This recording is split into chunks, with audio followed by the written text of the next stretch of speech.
When was the last time you had a great get-together with your close kinsmen, close relatives, whether cousins, uncles, aunts, etc.? How frequently do you attend the family functions, not the kind of parties that you have with your friends and your colleagues? Yeah, I'm coming to the topic of kinship in paper 1 of Anthropology syllabus. Hi, I'm Sosin Ma'am, Faculty Anthropology for UPSC. I'm giving you a walkthrough of Anthropology syllabus in this series of Anthro Times. Let me read out the syllabus of this chapter 2.5.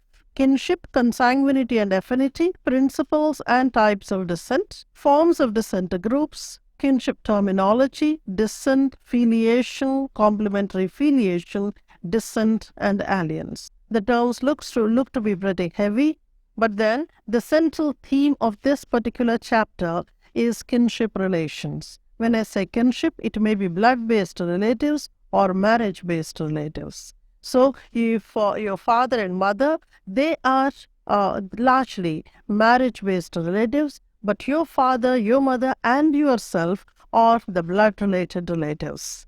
So this particular chapter talks about different varieties of things associated with the kinship, starting from how you address your kinsmen, what kind of terminologies you are using to call your relatives, and then how exactly you are considering them to be important in terms of various rules of kinship, meaning whom you are avoiding to talk to, or with whom you are actually having a very close kind of a relation. Sometimes even you get into joke with them, kind of. And then there are certain other things. There is one interesting term called a descent, meaning how exactly you are connected to your ancestors. So based on through which line of parentage you are trying to connect yourself with the previous generations. This is what we call descent.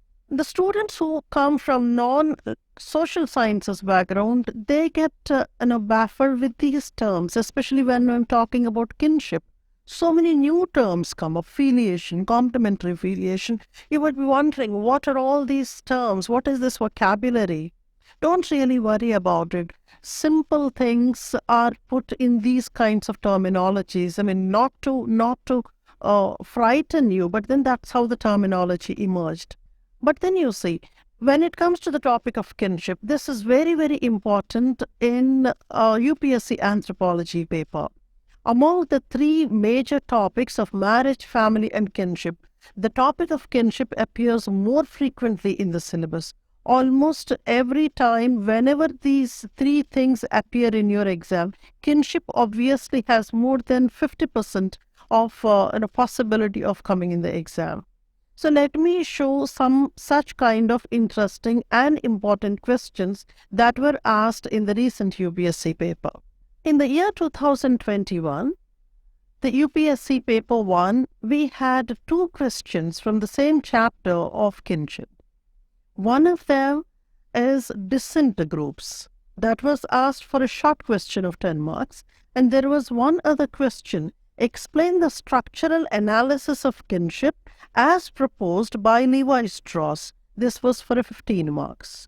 So within the same year, two questions up to 25 marks came from this particular chapter. That shows that this chapter is more significant than any social institution-based topic. When it comes to the study material or the reference books for the kinship-related topic, I stick to the same books. One is Miller and Weiss of Anthropology, Ember's Anthropology, and of course, Dr. D.N. Majumdar's textbook of social anthropology. Have a good time. Thank you.